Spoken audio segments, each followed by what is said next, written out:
Welcome to Signs Unscripted. I'm Robin Donovan, Signs of the Times editor-in-chief, and with me today is Lori Anderson, President and CEO of the International Sign Association in Alexandria, Virginia. And so, Lori, the news just came out that ISA Sign Expo 2020 has been postponed. Yes, it has. So you're having, we would say, a low-key relaxed day. The last couple of weeks have been nothing much, sitting with slippers, eating bonbons. Well, and obviously that's the opposite of the truth. And the COVID-19 virus has put businesses of all sizes and events into this kind of holding period where we're trying to figure out what's going on. So we asked readers to give us questions, and they really only had 15 minutes from when I was able to ask them to now. We're trying to get this out as soon as possible.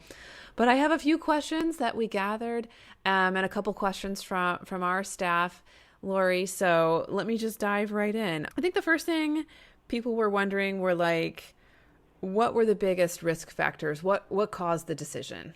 Well, that's not an easy one to answer.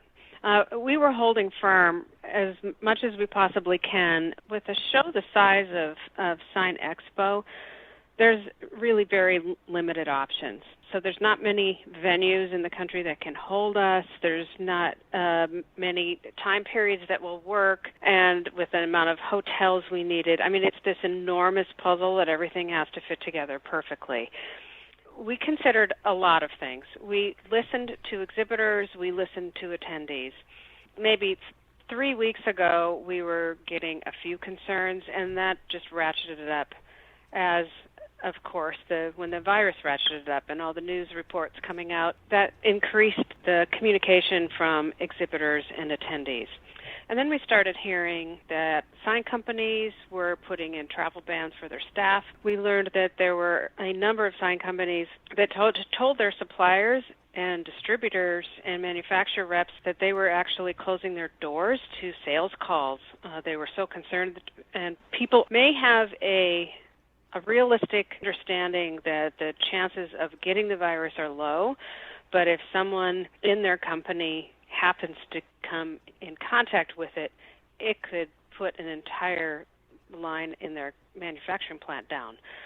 So they were taking precautions because they needed to make sure that they were up and running. And we were hearing more and more of those stories, and we realized we needed to do something to address this situation. Canceling just simply wasn't an option. If we held the event, it was likely the attendance and exhibitors would be down considerably, and it just wouldn't be the event that the industry needs in this time of innovations and new products. Everyone is super busy. They get all of their great information about the industry and what the suppliers have to offer at this event. We wanted to make sure that we still provided that showcase for the industry because it's needed. And so we tried to find another opportunity. And let me tell you, it was almost the 11th hour because I know this may be hard to believe, but it wasn't until less than 12 hours ago that this option even existed. And that's how fast the board of directors acted. Yeah. Well, I know. We saw a tweet from you all yesterday saying, hey, the name tags are in, and and the show is happening, and so I know it's something that you had to respond to really quickly. Did you have a number of exhibitors that said that they weren't coming? Well, obviously the Chinese exhibitors are prohibited from coming, considering the visa restrictions and the travel ban. We have many exhibitors reaching out. And so they were all on the edge of their seat waiting to see what was going to happen. A number were holding their freight to the very last possible second. The timing was critical here. We really needed to make the decision when we did and get the announcement when we did because exhibitors had almost minutes to spare before they had to make a decision on sending their freight. And some already have, and we'll be working with them on that. But it's been a wild ride, Robin.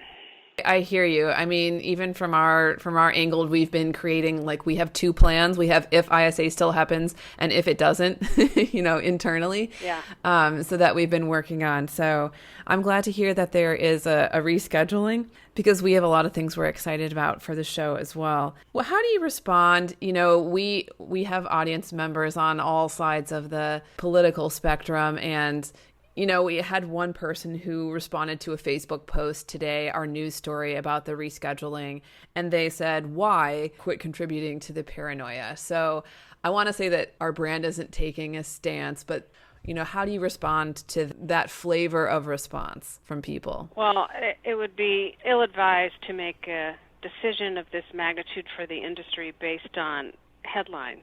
The reality is the WHO declared it a global pandemic just this morning, and you have schools across the country shutting down. You have events canceling all over the place.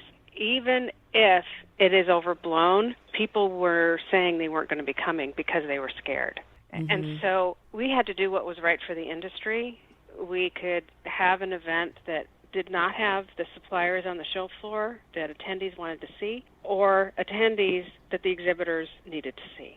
That was the option, and so we looked at every possible scenario. The board had a great and thorough review of each and every option we had before us, and there really weren't many, and had to make a very, very difficult call in an extremely short amount of time. There was no consideration to what headlines were saying. We were looking at the facts with exhibitor concerns and attendees, sign companies in particular, saying, we love to come, we send many people every year, and this year we just can't take the risk if this thing is real.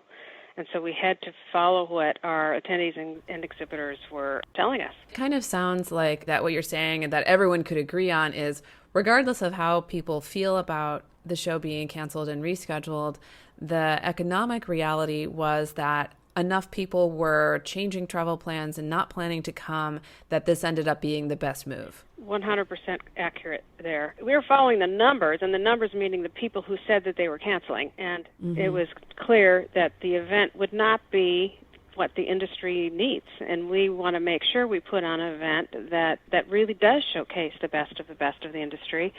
And the only option to do that was to reschedule it. Fair enough. So do you have any comment on, like, for example, I think the Digital Sign Expo is still going on, and I got an email just 10 minutes ago that the Sign Biz convention, which, full disclosure, I'm speaking at, is also still planning to go on. What is ISA's stance, if anything, about that? We wish them all the best. We're all in this together, and you have to make the decision that is right for you. And it just depends on the circumstances at that moment in time, and this was the best option for us. If DSE continues, I hope it's a great show, because great shows help other shows as well. And Godspeed to Sign Biz. I hope they have a wonderful convention. They're, a great ISA partner, and they have been for years, and I hope it's an outstanding event for them. Yeah, and I think we're seeing that play out across a lot of different businesses, and even in our personal lives, right? There's a certain amount of official guidance, and then there's a certain amount of questions that we all have to figure out, right? I'm thinking, there are weddings, and people are having kids, and some aspects of life cannot be stopped. I'm thinking of a friend who's due in the next week, for example. So yeah, it does sound like to some extent we have to each figure this out for ourselves. I can tell listeners who are wondering about Signs of the Times activities at the show that we'll be letting you know very shortly. We do plan to attend the rescheduled show, and we'll be making announcements about our Award Central Makers of Tomorrow and Sign Invitational very shortly. So, Lori, thank you so much. I know it's been a super hectic day with the announcement coming out at noon Eastern today. So thank you so much for carving out the time to talk to us about this and to let us know where you stand on the issue. My pleasure. I look forward to working with you. ST Media Group's been a great partner for, umpteen years, too many to count. And I'm thrilled you're going to be there and appreciate your support.